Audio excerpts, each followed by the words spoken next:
सम्माननीय प्रधानमंत्री नरेंद्र मोदी साहब ने अपने अंतिम समय का अर्थ 2024 का जो चुनाव हो रहा है उसका अंतिम पड़ाव 7वां चरण समाप्त हो गया है आज।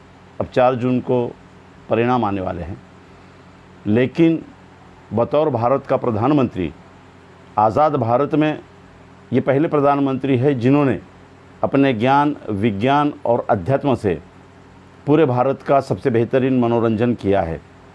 और ये केवल राष्ट्र के स्तर पर नहीं, अंतर्राष्ट्रीय स्तर पर चर्चा का विषय बना है।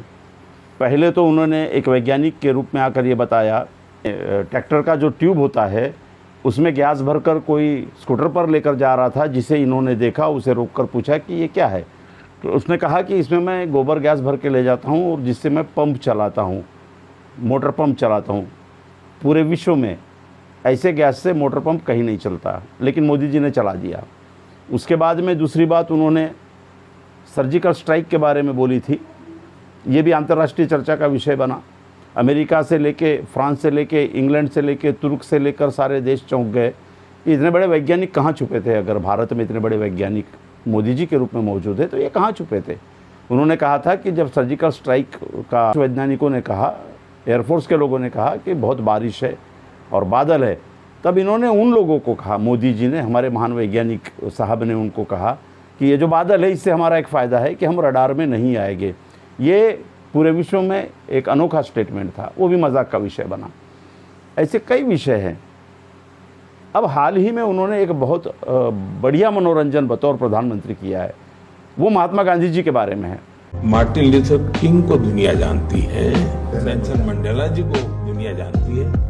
क्या इस 75 साल में हमारी जिम्मेवारी नहीं थी क्या कि पूरी दुनिया महात्मा गांधी को जाने? कोई नहीं जानता, माफ करना।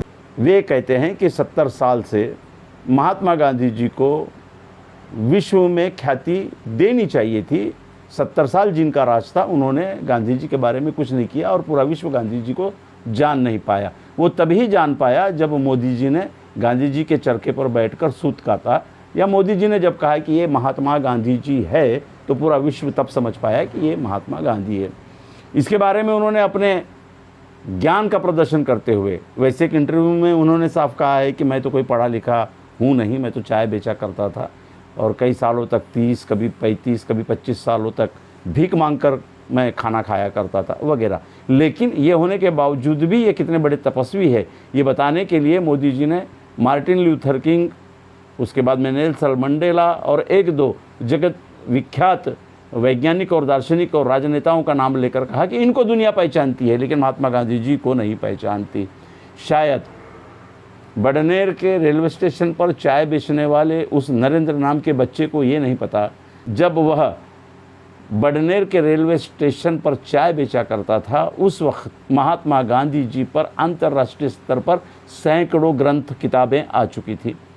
जिस नेल्सन मंडेला की वे बात कर रहे हैं, खुद नेल्सन मंडेला ने महात्मा गांधी जी का कई बार, कई जगह, कई इंटरव्यू में और खुद अपने लिखान में, राइटिंग्स में उल्लेख किया है महात्मा गांधी जी का। तो महात्मा गांधी जी एक अंतर्राष्ट्रीय कृति के व्यक्तिमत्व थे।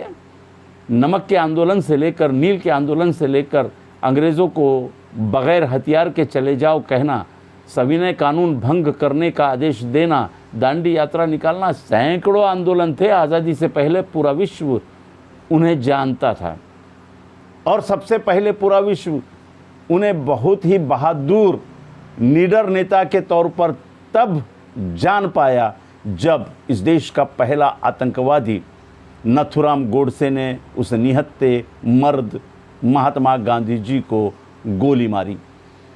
जिस दिन गोली मारी उसी दिन अंतर्राष्ट्रीय स्तर पर Mahatma Gandhi ji well known hero थे। नरेंद्र मोदी जी को ये शायद नहीं समझ में आ रहा है। ऐसी बात नहीं है, वे मनोरंजन करना चाहते हैं, तो मनोरंजन के अलग अलग स्तर होते हैं। तो प्रधानमंत्री की पोस्ट का, प्रधानमंत्री की गरिमा का इस तरह से भी इस्तेमाल हो सकता है। ये सबसे बेहतरीन संदेश आखिरी चरण के पहले उन्होंने देश को दिया।